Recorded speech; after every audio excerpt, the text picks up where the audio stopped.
অভিমানী রাজকন্যা একটা কমেন্ট করছেন, আপু দেনমোহর মামলা করলে সেখানে কি কিস্তিতে কিস্তিতে টাকা দেওয়ার কি কোনো সুযোগ করে দেয় নাকি একসাথে দিতে বলে? যদি একটু বলতেন আপু, আমি একজন মেয়ে মেয়ে আমাদের পক্ষে একসাথে দিলে ভালো হয় আপু, প্লিজ একটু বলবেন। এখন যারা একটু মানে ঝামেলা রাখতে চায় না যে দূর এই দেনমোহর না পরিশোধ করলে মামলাটা থাকবে, একটা বিরক্ত বোধ মনে করে যে দেনমোহর টাকাটা দিয়ে দিলেই ভালো, তখন তারা একবারে দিয়ে দেয়।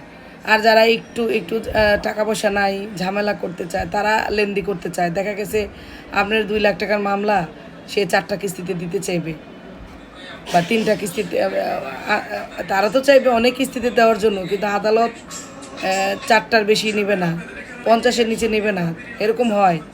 আবার অনেক আদালত আছে যে না 2 কিস্তির মধ্যে আপনি টাকা দিবেন। আদালত পুরো অনেক কিছু নির্ভর করে। এখন আপনার একবারে দেওয়ার কোনো রাস্তা নাই, স্কোপ নাই, সে সময় পাইতেই পারে।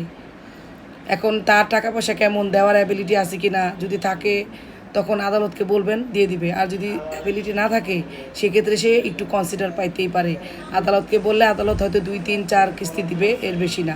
আপনি ভাইবেন না যে 5,000, 10,000, 20,000 এগুলা, হ্যাঁ এগুলা না, 50,000, 1 লাখ এরকম করে নিতে হয়। এখন যদি আপনি বলেন যে না আমি ভেঙে ভেঙে দেনমোহর নিব না, আমি একসাথে নেব, তাহলে কিন্তু আদালতের আর কিছু করার থাকবে না। তাইলে মামলায় যা হওয়ার হবে, আপনি মামলা চালা যাবেন, একবারে রায় হয়ে যাবে, যদি আপনি ভেঙে ভেঙে টাকা না নিতে চান। আর যদি বলেন যে থাক 50-1 লাখ টাকা করে নেই, তখন এভাবেও অনেকে নেয়, ম্যাক্সিমামই এভাবে নেয়।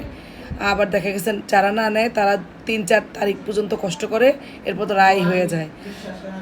তখন দেখা গেল যে তারা কষ্ট করে সব টাকা জোগায় দিয়ে দেয়। এই আর কি।